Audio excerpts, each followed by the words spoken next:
Hello everyone. बहुत से लोगों के मेरे पास कमेंट्स आ रहे हैं, मैसेजेस भी आते हैं, मेल वगैरह आते हैं, तो उसमें लोग ये बता रहे हैं कि करंट अफेयर्स में बहुत ज़्यादा प्रॉब्लम होती है। एंड करंट अफेयर्स में चीज़ें पढ़ तो लेते हैं, सोर्स कोई भी हो, सबके पास जनरली एक या दो सोर्स होते हैं, हर महीने वो उसको लेते रहते हैं, बट वो कभी एक्चुअल में फिनिश नहीं हो पाते हैं। फिर एक्चुअल में एग्जाम के पहले, चाहे आप यूपी पीसीएस का हो या आरओ का हो या और भी कोई एग्जाम हो, पीसीएस जो हो, उसके पहले फिर आप ये इस तरीके की जो मैगजीन आती है इसको आप लेते हैं, देन इसको आप पूरा पढ़ने की कोशिश करते हैं। बट इसमें 208 से 210 पेज होते हैं एंड इसमें कितना कंटेंट होता है वो आपको मालूम है। साल भर की पूरी करंट अफेयर्स होती है, छोटे छोटे बड़े बड़े इतने सारे फैक्ट्स होते हैं, हजारों फैक्ट्स होते हैं बेसिकली। तो फिर चीज़ें बाद में सही से तैयार नहीं हो पाती हैं। एग्जाम के एक दिन पहले तक आप इसको पढ़ते रहते हो, रिवाइज करते रहते हो, इस चक्कर में आपका स्टैटिक भी ढंग से रिवाइज नहीं हो पाता है एंड अंत में आप देखते हो कि आप 1-2 नंबर से 3 नंबर से 4 नंबर से एग्जाम में रह गए। करंट अफेयर्स में कॉन्फिडेंस नहीं आ पाता है, चीज़ें पढ़ी तो होती हैं लेकिन वहाँ पर ऑप्शंस में डाउट होते हैं और उसके बाद में जब आप ऑप्शन मार्क करते भी हो तो वो क्वेश्चन गलत होता है और चीज़ें रिविजन ढंग से नहीं हो पाती हैं। देखिए, कुछ चीज़ें यहाँ पर हैं वो आपको समझनी पड़ेंगी। करंट अफेयर्स में ऐसी चीज़ है जो आप हर महीने उतना मन से नहीं पढ़ते हो। स्टैटिक का सब्जेक्ट है, जैसे हिस्ट्री है, ज्योग्राफी एंड एनवायरनमेंट है, वो आप हमेशा पढ़ते रहते हो, लेकिन करंट अफेयर्स में आप उस तरह से ध्यान नहीं देते हो जितना एक्चुअल में देना चाहिए। अगर आपके पास करंट अफेयर्स के नोट्स नहीं हैं तो आप एग्जाम के पहले ढंग से रिवाइज नहीं कर पाओगे, इसमें कोई दो राय नहीं है। अब आपको लगेगा क्या करंट अफेयर्स के भी नोट्स बनाने होते हैं? बिल्कुल बनाने होते हैं, लेकिन कैसे बनाने होते हैं वो इस वीडियो में शेयर करूंगा सो दैट आप ये समझ पाओ कि एक्चुअल में रिवाइज कैसे किया जाता है। देखो, आप एक बात समझो, अगर ये किताब जो आप फॉलो करते हो, जो सब लोग फॉलो करते हैं, इसमें इतना ज़्यादा कंटेंट होता है। अब अगर आप इसको सिर्फ और सिर्फ इसी से पढ़ोगे और आपने बिल्कुल पहले कभी नहीं पढ़ रखा है तो आप इसमें इतनी सारी चीज़ें होती हैं कि आप रिटेन ही नहीं कर पाओगे और फिर आपको डाउट होना जायज़ है। अब इसका सॉल्यूशन क्या है? सॉल्यूशन इसका ये है कि आप हर महीने जो भी एक मंथली मैगजीन आपके पास है, आप फॉलो करते हैं, आप करिए अपनी इच्छा से, अपनी श्रद्धा से। उसके बाद एग्जाम के पहले ये पढ़नी होती है, इसमें फ़ायदा होता है, इसमें से क्वेश्चंस मिलते हैं। लेकिन आपके पास जो आपने मंथली चीज़ें पढ़ी हैं उनका आप 1 से 2 बार 3 बार रिवीजन करो। जब आप उनको रिवीजन करके रखे होगे, उनको आपने रिवाइज कर रखा होगा, तो एग्जाम के पहले इसमें से जो चीज़ें हैं वो आपको नई नहीं लगेंगी, आपके लिए नया नहीं होगा, आपको काफ़ी चीज़ें इसमें से पढ़ी हुई लगेंगी। दूसरी चीज़, करंट अफेयर्स को पढ़ने का एक तरीका होता है। आपको फिल्टर करना है कि क्या इंपॉर्टेंट है, किससे क्वेश्चन आ सकते हैं या आते हैं, आयोग कैसे क्वेश्चन पूछता है, रादर देन कि आपने एक कोई मैगजीन मार्केट से लाए, आपने उठाई और आपने पूरा उसमें 210 पेज देखे और आपने पहले पेज से लेकर के आखिरी पेज तक पढ़ना शुरू कर दिया। अब क्या उस तरीके के क्वेश्चन यूपीपीएससी पूछ रहा है? कभी उस तरीके के क्वेश्चन आते हैं एग्जाम में? नहीं आते हैं, तब भी आप पढ़ रहे हो। क्यों पढ़ रहे हो? 50 तरीके की रिपोर्ट्स दी गई हैं, 50 तरीके की इंडेक्स दी गई हैं, आप सब पढ़ रहे हो, उसमें सारी कंट्री की रैंक देख रहे हो, चाइना की देख रहे हो, बांग्लादेश की देख रहे हो, भूटान की देख रहे हो। भाई, भूटान की रैंक कभी पूछी गई है? नहीं देखी गई है, तो क्यों पढ़नी है भूटान की रैंक? बांग्लादेश की रैंक क्यों पढ़नी है? तो आपको समझना पड़ेगा कि क्या पूछा जाता है, क्या नहीं पूछा जाता है। वो अगर आपने काम कर लिया तो आपके लिए बहुत आसान हो जाएगा। उसके बाद में जब आपने 3 बार कम से कम पढ़ लिया ढंग से करंट अफेयर्स को, जैसे आप मंथली थोड़ा थोड़ा थोड़ा पढ़ते रहे, फिर एग्जाम के पहले क्या होगा कि आपके पास जब चीज़ें होंगी कि हम मेरे को रिवाइज करना है, तो उसमें जो चीज़ें आपको लगता है कि ये बहुत इंपॉर्टेंट है, इनसे क्वेश्चन आता है और ये मैं गलत कर दूंगा या गलत कर दूंगी अगर एग्जाम में आया, तो उसके आपको नोट्स बना लेने हैं। अब नोट्स कैसे बनाए जाएंगे करंट अफेयर्स के, क्योंकि करंट अफेयर्स भी बहुत लेंथी है, तो उसके बारे में मैं आपको बताऊंगा। देखो, एक एग्जांपल से समझो। बहुत से लोग हैं ऑलरेडी, मेरे पास बहुत सारे मेल वेल आ चुके हैं, काफी लोगों में बता चुका हूं, अब वो एक अलग लेवल पे नोट्स बना पा रहे हैं। एक्चुअल में नोट्स कैसे बनाए जाते हैं समझो। यहां पर का, की, के, मामी में ये सब बहुत ज्यादा नहीं लिखना होता है, जितना कम से कम हो उतना लिखो। इसमें टू द पॉइंट जो क्वेश्चंस आ सकते हैं उस तरीके की चीजें और जो फैक्चुअल चीजें वो लिखी जाती हैं। जैसे देखो, जैसे ये एक क्वेश्चन है, इस एग्जांपल से समझो। जैसे स्पेन है, स्पेन में ट्रांसजेंडर के लिए कानून पारित हुआ है, बस इतना लिखना है। 4 कीवर्ड लिखने हैं उसमें। ये कानून पारित हुआ है, एक वर्ड हो गया, समझ लो। यहाँ ट्रांसजेंडर के लिए हुआ है, स्पेन में हुआ, बस खत्म, ये एक क्वेश्चन हो गया। पूरा नाम आपको एमसीक्यू लिखना है, ना ही आपको उसमें दुनिया भर की चीजें लिखनी है। इसके बाद में जैसे चीन रूस है, अब चीन रूस ने ईस्ट चाइना सी में चीन रूस ने नेवल एक्सरसाइज की है। पूछ लेगा वहां पर कि चीन रूस ने किया या चीन ब्राजील ने किए या चीन इंडिया ने किया या चीन पाकिस्तान ने किए, किसने किए? तो आपको वहां पर पता होना चाहिए कौन सी कंट्रीज है और कहां की है। ईस्ट चाइना सी में है, साउथ चाइना सी में है, इंडियन ओशियन में है, कहां है पता होना चाहिए, या फिर बाल्टिक सी की तरफ है। अब जैसे मुंबई से दुबई 8वां सबसे बिजी रूट है, उसमें डायरेक्टली पूछेगा कि 8वां सबसे बिजी रूट कौन सा है, मुंबई से दुबई है या फिर हांगकांग से ऑस्ट्रेलिया है, जो भी होगा। तो आपको यहाँ पर मुंबई पता होना चाहिए, दुबई पता होना चाहिए, 8वां सबसे बिजी रूट। इसी तरीके से जैसे देखिए, ये सामाजिक प्रगति सूचकांक, आपको पता है कि इट इज़ वेरी इंपॉर्टेंट। अब इसमें स्टेट्स डिस्ट्रिक्ट्स के लिए झारखंड और बिहार इसमें सबसे कम है। अब जो सबसे कम वाला है वो देख लिया। बेस्ट डिस्ट्रिक्ट इसमें कौन सा है? एसपीआई में, सोशल प्रोग्रेस इंडेक्स में स्कोर, तो इसमें आपने देख लिया कि जो मिजोरम का आइजोल है उसका है। अब जैसे आईआईटी कानपुर है, आईआईटी कानपुर आपको मतलब मालूम है कि इससे रिलेटेड इंपॉर्टेंट आता है। कैसे मालूम है? मैंने ऑलरेडी शेयर कर रखा है कि आईआईटी कानपुर से रिलेटेड चीजें पूछता है। तो आईआईटी कानपुर में आर्टिफिशियल हार्ट बनाया गया है, इसका वो किया गया है, तो आपको ये पता चल गया। तो आपने बस इसको 4 कीवर्ड में लिख लिया, IIT कानपुर आर्टिफिशियल हार्ट, बस इतना ही लिखना होता है, इससे ज़्यादा नहीं लिखना है। अगर ऐसे नोट्स आपके पास हैं वो भी आपकी लैंग्वेज में, देखो यहाँ पर ये हैंड रिटन है, हैंड रिटन जो इंसान बनाएगा उसका एक अलग फायदा होता है। जैसे आपने डिजिटल भी बनाया तो एक अलग फायदा है। अब मान लो आपने कोई किसी कोचिंग का पेड मान लो लिया, अब उनकी PDF है, अब उसमें बहुत सारी चीज़ें लिखी हैं, तो उसमें या तो आपको फिल्टर करना आता हो, अगर आपको फिल्टर करना आता है तो कोई दिक्कत नहीं है भाई, आप उसी से पढ़ लो। लेकिन अगर आपको फिल्टर करना नहीं आता है तो आप उसमें सारी चीज़ें पढ़ोगे और फिर आपको चीज़ें याद नहीं रहेंगी। और उसमें भी जब दूसरे फॉन्ट में होता है तो कई बार क्या होता है कि आप उससे कनेक्शन बिल्ड नहीं कर पाते हो। जैसे आपने जैसे ही खुद बनाया तो पहली बात तो ये आप पेन चलाओगे, अपने हाथ से आपने खुद लिखा होगा, तो पहले आपने 2-3 बार पढ़ा, फिर आपने इस तरीके के ये नोट्स बनाए। अब नोट्स बनाने के बाद आपके दिमाग में ये छप जाएगा, प्रिंट हो जाएगा एकदम। तो इससे जब आप एग्जाम के पहले रिवाइज करोगे तो यू विल गेन कॉन्फिडेंस, आपको कॉन्फिडेंस आता है। तो आप देख लो इस तरीके के बनते हैं। जैसे ये ILO है, इंटरनेशनल लेबर ऑर्गेनाइजेशन, तो इसकी जो एशिया पैसिफिक रीजनल बैठक हुई थी, कहाँ हुई थी? मेजबान सिंगापुर है। सिर्फ इतना लिखो। जैसे नेपाल है तो नेपाल का PM अगर पूछ सकता है, देख लो कि पुष्प कमल दहल प्रचंड है। भारत का सबसे बड़ा तीसरा, जैसे ये क्वेश्चन है डायरेक्ट, भारत का तीसरा सबसे बड़ा व्यापारिक भागीदार कौन है, कॉमर्शियल पार्टनर कौन है? UAE है 2022 में। अब जैसे मंडोस है, मंडोस नाम का साइक्लोन आया था, कहाँ आया था? बंगाल की खाड़ी में आया था। डायरेक्ट क्वेश्चन है। वर्ल्ड बैंक है, वर्ल्ड बैंक गेव कितना? $250 मिलियन दिया है, किसको दिया है? बांग्लादेश को दिया है, एनवायरमेंटल मैनेजमेंट के लिए। अब आपको पता लग रहा होगा नोट्स कैसे बनाते हैं, वैसे देखो ऐसे समझो। जैसे आपका ये है एयरबीएनबी गोवा, पार्टनरशिप किसके साथ की है? इंक्लूसिव टूरिज्म के लिए। तुंगारेश्वर वाइल्ड लाइफ सेंचुरी है, कहाँ है? महाराष्ट्र। बस इतना लिखना है।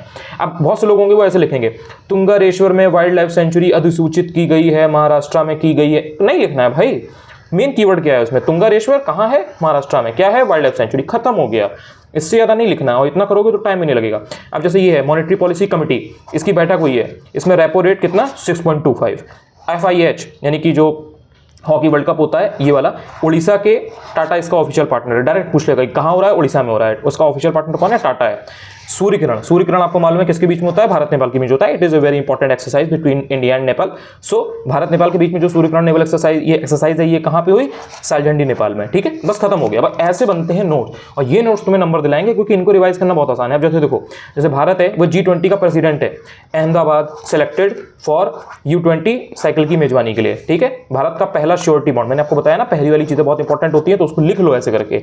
भारत का पहला श्योरिटी बॉन्ड इंश्योरेंस लॉन्च हुआ है for infra developers by Nitin Gadkari ने किया, इसलिए इंपॉर्टेंट है, कैबिनेट मिनिस्टर। इसी तरीके से जैसे तमिलनाडु है, अब तमिलनाडु में फ्रेंड्स ऑफ लाइब्रेरी प्रोग्राम करके है। डायरेक्ट पूछ लेगा कि फ्रेंड्स ऑफ लाइब्रेरी प्रोग्राम है वो कहाँ का है, तो ये तमिलनाडु का है। इसी तरीके से जैसे लोसार महोत्सव है, अब लोसार महोत्सव डायरेक्ट पूछेगा कहाँ का होता है, तो आपको पता होना चाहिए, यू शुड नो कि यार लद्दाख में। बस इतना ही लिखना है, लोसार महोत्सव लद्दाख। और इसके आगे चलते हूँ, मैं आगे आपको दिखा देता हूँ। कुछ चीज़ें मैं इसलिए समझा रहा हूँ सो दैट आपको एकदम आइडिया रहे।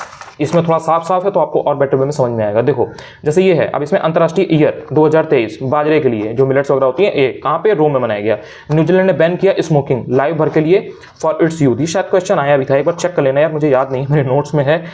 मुझे याद आ रहा है कि क्वेश्चन इस तरीके कुछ आया था या इससे रिलेटेड आया था। हाँ, न्यूजीलैंड का जो PM है वो पूछा था शायद। ठीक है, और ये वहाँ पे स्मोकिंग से रिलेटेड बहुत इंपॉर्टेंट चीज़ हुई थी, तो बहुत वहाँ पर बात चल रही थी। तो मैंने ये जो एक वीडियो बनाया था उसमें मैंने समझाया भी था कि न्यूजीलैंड में उस टाइम पे स्मोकिंग वगैरह हुई थी, तो बहुत ज़्यादा बात हुई थी, लाइबर के लिए यूथ के लिए बैन था और सारी चीज़ें थी।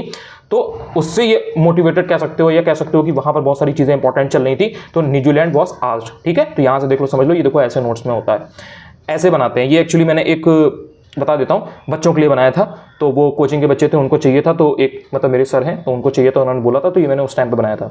अब ये जैसे मिसेस वर्ल्ड है, मिसेस वर्ल्ड 2022, तो ये सरगम कौशल डायरेक्ट आपने लिखा। अब इसके बाद जैसे ये COP15 है, डायरेक्ट आपसे पूछेगा COP15 कहाँ पे, बस इसमें लिखो मॉन्ट्रियल कनाडा, बस हो गया। किस लिए है? जैविकता के संकट को खत्म करने की कमिटमेंट पर बल देने के लिए। ठीक है, अब ये जो क्वेश्चन है ये स्टैटिक का भी है, डायरेक्ट आपसे पूछ लेगा कि जो मॉन्ट्रियल प्रोटोकॉल है कनाडा, ये किससे रिलेटेड है, क्या है। अब इसके बाद में देखो जैसे संसद है, संसद का ऊपरी सदन, इसका उपाध्यक्ष पैनल में नॉमिनेट किया गया है किसको? PT उषा को। जयपुर पिंक पैंथर, इसने दूसरी बार प्रो कबड्डी लीग जीता है। ठीक है, अरुणोदय 2.0 योजना क्या है? असम में। अब कोई इंसान, दूसरा इंसान होगा जो स्मार्ट तरीका नहीं जानता होगा, वो क्या करेगा? पूरा लिखेगा, अरुणोदय 2.0 योजना कहाँ का पर है, किस राज्य की है। नहीं लिखना है भाई, असम राज्य है, ये आपको मालूम नहीं है क्या? असम राज्य है, ये आपको मालूम है ना, तो स्टेट लिखने की जरूरत नहीं है। जैसे मान लो कि अगर कोई नेशनल पार्क है, तो आपको पता है कि जिम कॉर्बेट में कुछ ऐसा हुआ, तो जिम कॉर्बेट पता है, यू नो कि भाई वो नेशनल पार्क है, तो आपको लिखने की जरूरत नहीं है कि नेशनल पार्क है, वहाँ पे सिंपल लिखो जिम कॉर्बेट, उसको जेसी लिख दो, अगर खुद ही के लिए तो पढ़ना है ना, किसी दूसरे के लिए तो है नहीं। जैसे कर्नाटक है, कर्नाटक में ओपन एयर म्यूजियम डेवलप करेगा, कर्नाटक करेगा। ओपन एयर म्यूजियम डायरेक्ट पूछेगा कि कौन करेगा, open air museum is a very important thing, कौन करेगा, कर्नाटक करेगा। ईरान, संयुक्त राष्ट्र महिला समर्थक आयोग से बाहर कर दिया गया ईरान, तुरंत ऐसे सामने लिखो। तो इस तरीके से करते हैं। वैसे देखो, ये देखो, ये इंपॉर्टेंट क्वेश्चन था काफ़ी। मेघालय में एशिया का पहला है, वेरी इंपॉर्टेंट है, मेघालय में ड्रोन डिलीवरी हब का अनावरण। ऐसी तरीके से वो जो हेलीकॉप्टर की यूनिट थी, जो एक्चुअल में क्वेश्चन पूछा गया था यूपीपीसीएस में, वो तुमकुरू कर्नाटक वाला जो है वो आया था, वो भी इसी किसी में यहाँ पर होगा। बच्चे बता रहे थे कि हाँ वो सर आया था जो आपने पढ़ाया था। अब देखो, जैसे ये है भारत का पहला गोल्ड एटीएम, कहाँ पर है, हैदराबाद में। पहला गोल्ड एटीएम है, हैदराबाद में है, it is very important, Bharat का है।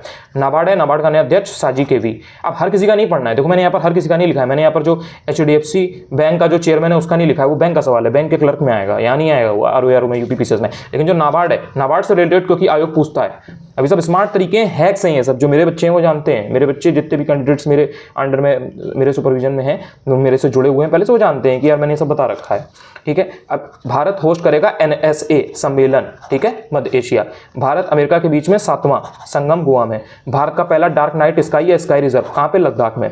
गुरुग्राम में तीसरा T20 वर्ल्ड कप नेथिनो का। महाराष्ट्र के सीएम ने अलग दिव्यांग विभाग बनाया है, इट वॉज वेरी इंपॉर्टेंट, ठीक है।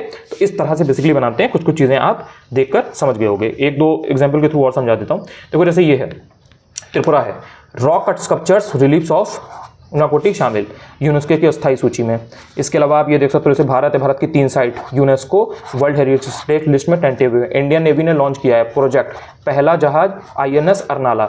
अब ये आपको पता होगा कि INS के ऊपर हर बार पूछता है। 2000 यूपीपीसीएस में 2020 से लेकर के 23 तक के पेपर उठा लेना, आपको देखने को मिलेगा कि अक्सर INS के बारे में पूछता है, तो आपको ये पता होना चाहिए। अब जैसे ये था, भारत का पहला ग्रीन स्टील ब्रांड है कल्याणी फ्रेस्टा। अभी सब फैक्चुअल चीज़ें हैं यार, ये सब आ सकती हैं और एग्जाम में आएंगी, तो इनमें ऐसा नहीं होना चाहिए कि इसमें डाउट हो रहा है। बहुत ईजी चीज़ें होती हैं, बट फैक्चुअल है तो आपको रिवाइज बहुत करना होता है। तो अगर आपके पास नोट्स होंगे तो आप काफ़ी ईजिली कर पाओगे। अब जैसे देखो, जैसे ये है कि गुरु तेग बहादुर जी जो हैं, इनका शहादत दिवस का मनाते हैं, 24 नवंबर को मनाते हैं। ICC हॉल ऑफ फेम में किसको ऐड किया गया, S चंद्रपॉल को किया गया है। इंडो पैसिफिक रीजनल डायलॉग कहाँ पे हुआ था, दिल्ली में हुआ था। मत्स्य पशुपालन डेली मिनिस्ट्री राष्ट्रीय गोपाल रत्न पुरस्कार, ठीक है। एयरटेल पेमेंट बैंक है, उसने स्टार्ट किया है, क्या किया है, फेस बेस्ड EKYC होता है ना, नो योर कस्टमर। तो ये कुछ इस तरह से बनाते हैं। मैं थोड़ा सा डिटेल में समझा रहा हूँ ताकि अब किसी को डाउट ना हो और नोट्स आप ढंग से बनाओ। जैसे अग्नि 3 मिसाइल है, तो APJ अब्दुल कलाम द्वीप से उड़ीसा से किया गया है। अरुणा मिलर है, कौन है ये, उपराज्यपाल है मैरीलैंड USA की, ठीक है। एकमात्र भारतीय कंपनी रिलायंस टॉप 100 में, world top employer ranking 2022। Rakhi Kapoor, now you breathe लिखी हुई है, ठीक है। इस तरह से करते हैं। अब जैसे ये है, यूनाइटेड नेशन का सर्वोच्च परिणाम पुरस्कार पूर्णिमा देवी बर्मन को दिया गया है, ठीक है। टाटा ने 700 करोड़ में बिस्लेरी खरीदी है। बिस्लेरी इंपॉर्टेंट है, टाटा इंपॉर्टेंट है, तो इसको थोड़ा सा देख लो।